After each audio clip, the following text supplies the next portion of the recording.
नमः शिवाय। श्री महालक्ष्मी नमः। नमो भगवते वासुदेवाय। जय मां सरस्वती। जय श्री कृष्ण। राधे राधे। आप सभी को वैशाख माह के कृष्ण पक्ष की एकादशी तिथि यानी कि वरूथिनी एकादशी की अनंत शुभकामनाएं एवं बधाई।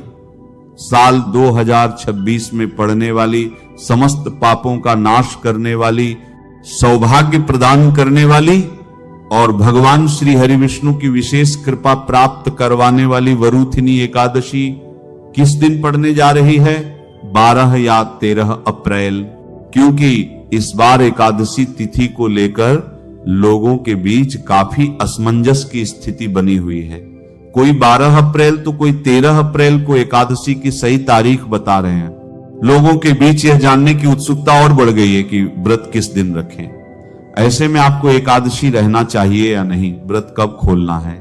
धार्मिक मान्यताओं के अनुसार जब एकादशी तिथि का आगमन होता है तो तिथियों के घट बढ़ के कारण कभी कभी असमंजस होता है। ऐसे में हम आपके लिए हर बार की तरह इस बार भी वैदिक दृग पंचांग समेत अन्य सभी पंचांगों से सही तिथि निकाल कर लाए हैं, जिससे आप यह जान पाएं कि आपको वरूथिनी एकादशी का व्रत किस दिन रखना है। साथ ही जानेंगे व्रत कब और कैसे रखें, व्रत के दौरान किन नियमों का पालन आपको करना है। वहीं जिन भी को जीवन में सुख समृद्धि और अटके हुए कार्यों की सिद्धि की कामना है, उनके लिए भी हम बेहद ही खास उपाय लेकर आए हैं। इसके अलावा वैशाख के इस महीने की कृष्ण पक्ष की एकादशी के दिन किन चीजों को खाना है और कौन सी चीजें भूलकर भी आपको इस दिन नहीं खानी। साथ ही हम जानेंगे कि इस दिन आपको किन कार्यों को जरूर करना चाहिए और कौन से ऐसे कार्य हैं जो इस दिन आपको भूलकर भी नहीं करने चाहिए। वैसे तो हिंदू पंचांग के अनुसार हर माह में 2 एकादशी तिथि आती है, एक कृष्ण पक्ष की और एक शुक्ल पक्ष की। पर वैशाख माह के कृष्ण पक्ष में पड़ने वाली इस वरूथिनी एकादशी का महत्व शास्त्रों में बहुत अद्भुत बताया गया है। वरूथिनी का अर्थ होता है रक्षा करने वाली या कवच। इस स्कंद पुराण और भविष्य पुराण के अनुसार वरूथिनी एकादशी का व्रत करने से व्यक्ति को 10,000 वर्षों की तपस्या के समान फल प्राप्त होता है और उसके समस्त पाप, चाहे वह कितने भी पुराने क्यों न हो, नष्ट हो जाते हैं। जो भी इस व्रत को श्रद्धा पूर्वक करता है उसे साक्षात भगवान विष्णु और भगवान वामन का आशीर्वाद मिलता है। इस व्रत को करने से कुरुक्षेत्र में सूर्य ग्रहण के समय किए गए स्वर्ण दान के बराबर पुण्य की प्राप्ति होती है। चाहे वह कोई शारीरिक कष्ट हो या जीवन की बड़ी बाधाएं, इस एकादशी को अत्यंत फलदायिनी और हर प्रकार के दुर्भाग्य से रक्षा करने वाली माना जाता है। शास्त्रीय मान्यता है कि जो भी व्यक्ति इस वरूथिनी एकादशी के व्रत को रख लेता है उसे अंत समय में सीधे भगवान के धाम यानी कि वैकुंठ की प्राप्ति होती है। व्रत की विशेषता बताते हुए कहा गया है कि यदि कोई व्यक्ति किसी कारणवश व्रत नहीं भी रख सकता है, फिर भी यदि वह भगवान श्री हरि की सच्चे मन से आराधना करता है एवं शास्त्रों में बताया गया सिर्फ यह एक उपाय कर लेता है, तो उसे भगवान श्रीमन नारायण एवं माता लक्ष्मी जी का अद्भुत आशीर्वाद प्राप्त होगा। शास्त्र अनुसार वैशाख माह के कृष्ण पक्ष की वरूथिनी एकादशी भगवान श्रीमन नारायण को प्रसन्न करने की सबसे उत्तम तिथि है।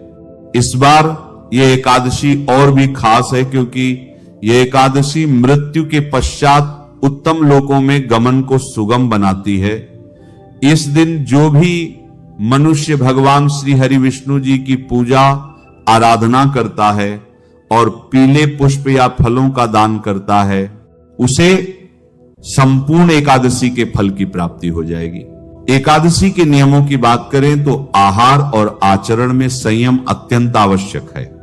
धर्म ग्रंथों में स्पष्ट रूप से बताया गया है कि एकादशी तिथि भगवान श्री हरि विष्णु को समर्पित व्रत तिथि है। पद्म पुराण तथा स्कंद पुराण में एकादशी के दिन चावल के सेवन को महापाप बताया गया है। शास्त्रीय मान्यता है कि एकादशी के दिन चावल में पाप तत्व का वास होता है, इसीलिए चावल या चावल से बना कोई भी पदार्थ इस दिन ग्रहण नहीं किया जाता, चाहे आप व्रत रहे या न रहे।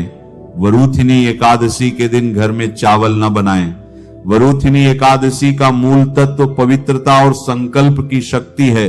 इस एकादशी में भगवान विष्णु और विशेषकर उनके वामन अवतार को पीले फूल और तुलसी दल अर्पित करना अत्यंत पुण्यदायक माना गया है। शास्त्रों में यह भी स्वीकार किया गया है कि इस दिन विशेषकर सात्विक चीजें भगवान श्री विष्णु को भोग रूप में अर्पित की जा सकती हैं। वरूथिनी एकादशी की कथा में बताया गया है कि कैसे राजा मानधाता ने घोर संकट और जंगली भालू के हमले से इस एकादशी के पुण्य प्रभाव से ही मुक्ति पाई और अपने कष्टों को दूर किया। इसीलिए इस दिन सात्विक रहना बहुत जरूरी है। एकादशी के महत्व को बताते हुए शास्त्रों में यह श्लोक मिलता है, एकादश्या न भुंजी तंडुलानी कदाचन, अर्थात एकादशी के दिन चावल का सेवन कभी नहीं करना चाहिए। इसी कारण वरूथिनी एकादशी के दिन संयम पूर्वक व्रत का पालन करना, विष्णु सहस्त्र नाम का पाठ करना और प्रभु को भोग अर्पित करना ही शास्त्र सम्मत विधि मानी जाती है। देखिए, इस बार वैशाख के कृष्ण पक्ष की यह एकादशी सोमवार को पड़ रही है। आपको भगवान विष्णु के साथ देवादिदेव महादेव की भी आराधना करनी चाहिए। सबसे पहले आपको इस दिन कोशिश यही करनी है कि आप सूर्योदय से पूर्व उठ जाएं, उठकर स्नान आदि कर्मों से निवृत्त होकर भगवान के मंदिर को साफ करें। यदि संभव हो तो भगवान का पंचामृत से अभिषेक करें, फिर गंगा जल से शुद्ध करके भगवान के श्री विग्रह को पीले वस्त्र पहनाएं।